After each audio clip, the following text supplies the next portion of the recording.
Yo, what's up? Today I want to go over a chord melody to one of my favorite songs, like absolutely favorite. This one is called I Fall in Love Too Easily. One of my favorite versions of this song is by Chet Baker. This album is just amazing. I'll add the link below. Also, the Brad Mello version is phenomenal. Now, what I want to do is play a chord melody in two options. So again, a lot of times when we think about chord melody, we just think about really complex elements that are hard to do and take a lot of time. Now, I want to kind of eliminate that idea because we can play a chord melody is actually fairly simple. What we're going to do is do two options. One that is really simple where I'll just play the melody and then play shell chords. So you still feel the harmony, you feel the song, but it's really not complicated. The second one is going to be a little more involved with some interesting voicings and a little bit of things happening there, and we'll talk about each one of them and how to do it. First, I'll play the more complex one time up front, then I'll break it down, and then at the end of the video we'll also have the simpler one where I'll play it up front and then break it down, and we'll talk about what's going on there, what devices I'm using, etc. There is also a PDF with notation and tabs on my Patreon if this helps. Thank you.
Okay, so here's exactly what I'm doing and how I'm thinking about it. So I'm starting the song with this approach note melody.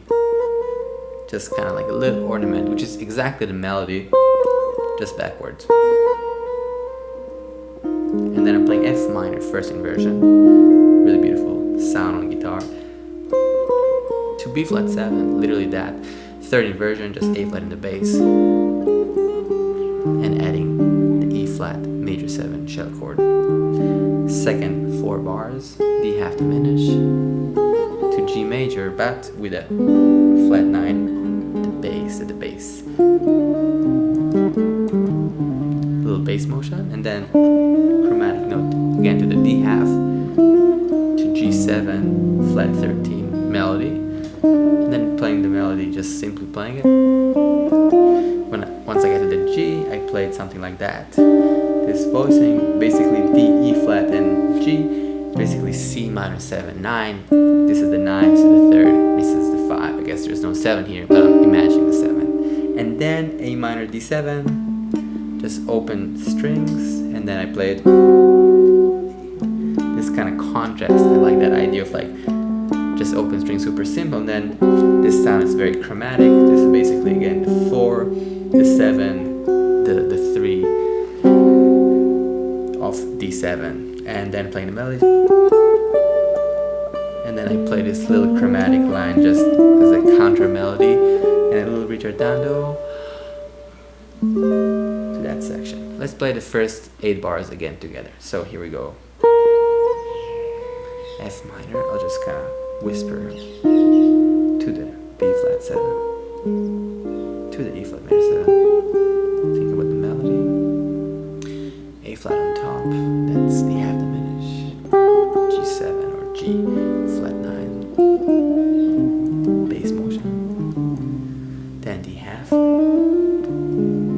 G7 13, flat 13, melody, chord, open strings,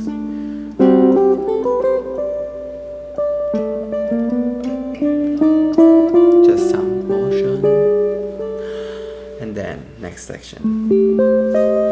happening here is I'm playing A half diminish.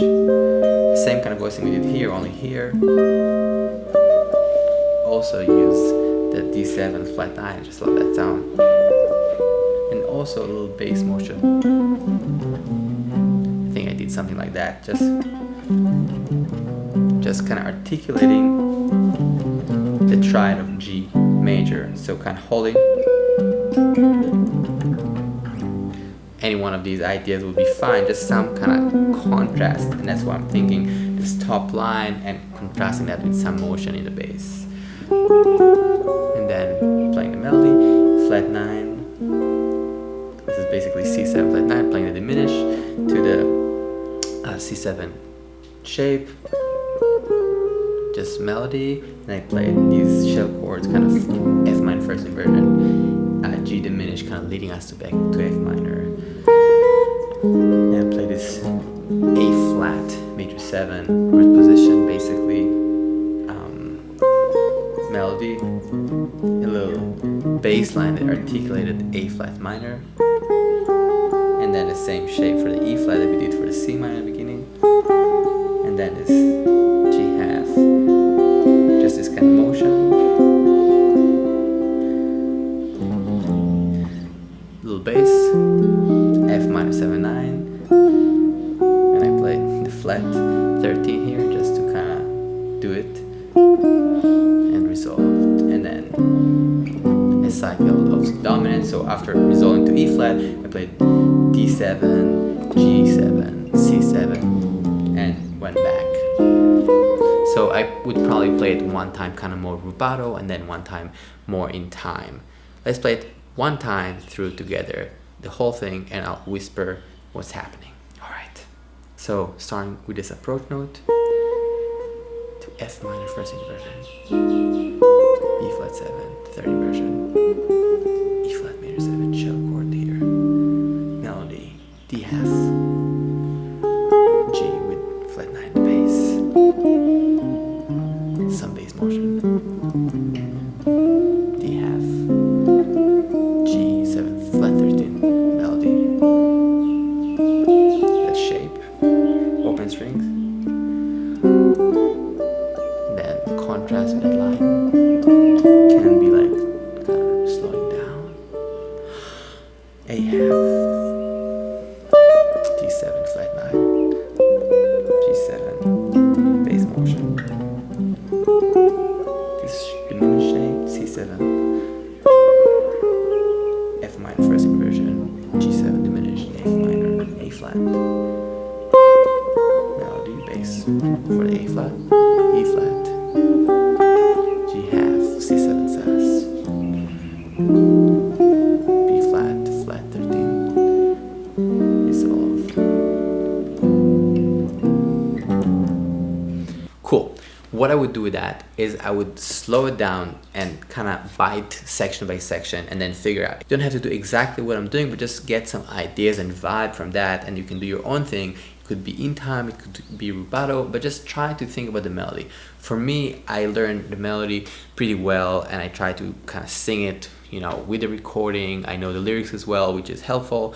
I think just like connecting to the melody as a melody and not just remembering the fingerings of the things is really helpful. So I would, if you don't know the song at all, check it out. Listen to Chet Baker, listen to Brad Mel, listen to all these cool versions of this song, and then try to play just the melody, just the chords, and then try to work on this chord melody idea. Now we're gonna do the slightly simpler version. I'm gonna play it one time up front, and then I'm gonna talk and show you exactly what's happening so you can really do it pretty easily. Ready? So I'm really thinking here about kind of right hand, left hand concept. So I'm playing the melody and then I'm jumping to a shell chord. Literally, I'm not playing any crazy stuff. So if the first section was a little hard, this is going to be much easier. And I think it's a great exercise, honestly, because it really forces you to really see and hear the melody and really forces you to kind of find cool solution rhythmically to still articulate the chords. Let's try.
Cool.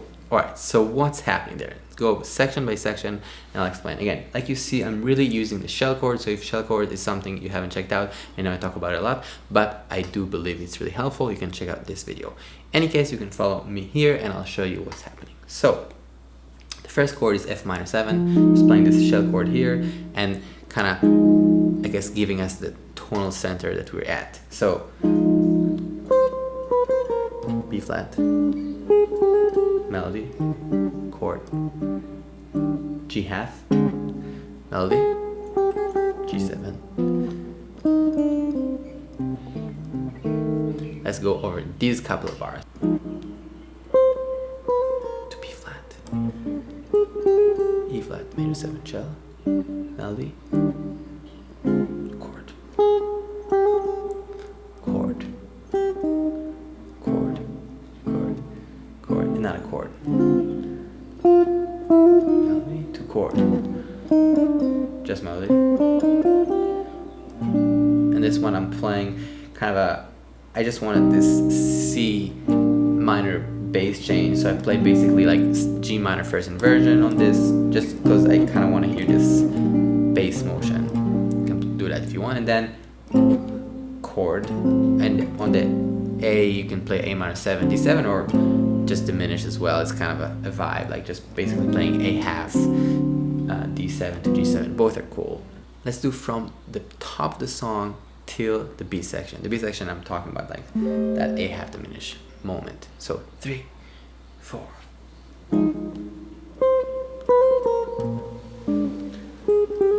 And of course you can do it in different ways. There's no right or wrong. This is one option. Love that C minor 6.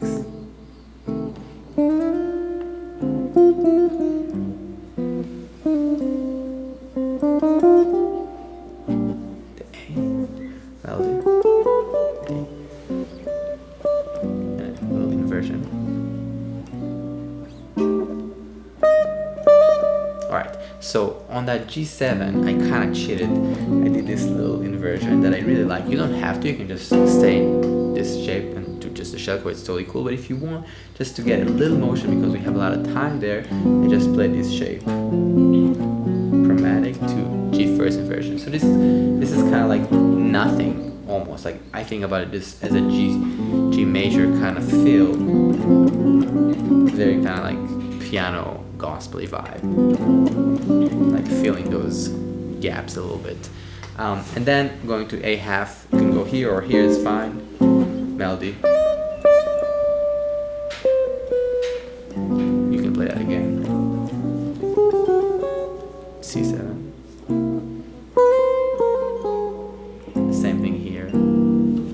So I just did like F minor, G diminish, F minor, first inversion to root position. Let's do it from the B.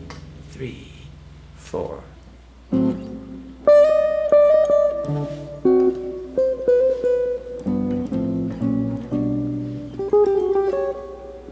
can add diminish.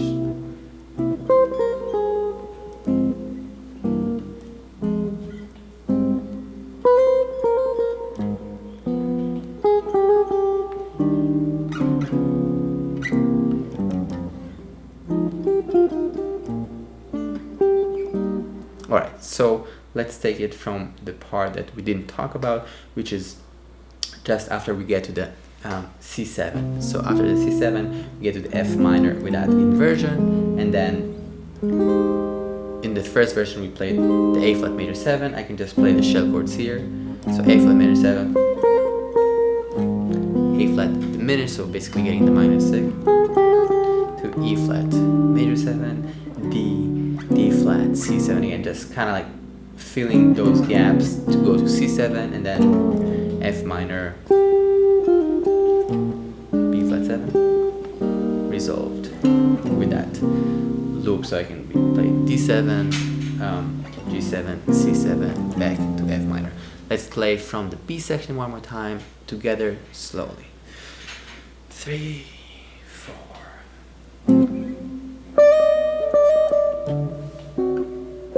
Melody, chord,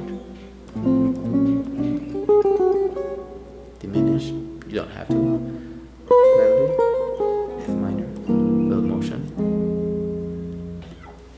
A flat, F minor,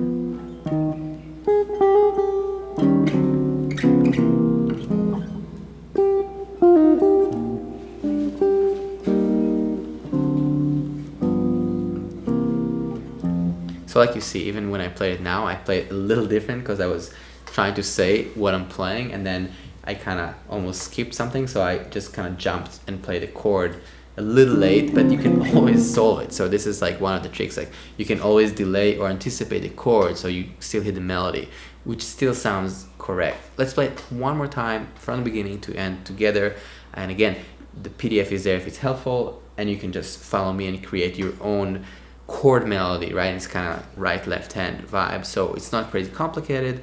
You got it.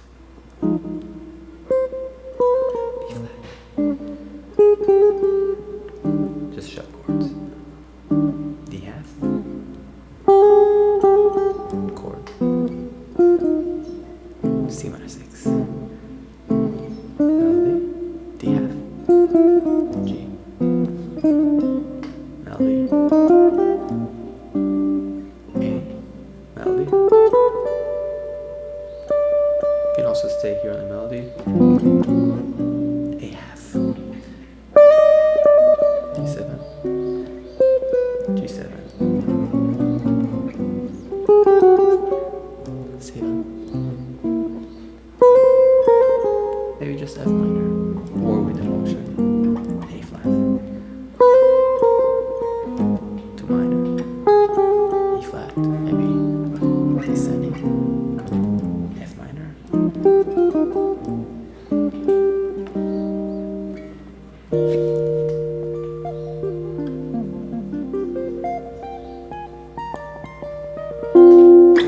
Yeah, just remember, these things take a little bit of time, so don't worry if it's hard. The more you do it, the more song you do it to, the easier it gets. And really that idea with the shell chords and melody is kind of awesome. Just you can really do it pretty fast if you know the shell chords and the song pretty well, so that's really fun. And then finding your own voicings and your own vocabulary takes a little bit of time, but you just need to do it. Hope this was helpful, and thanks again for listening. I'll see you guys very soon. Peace.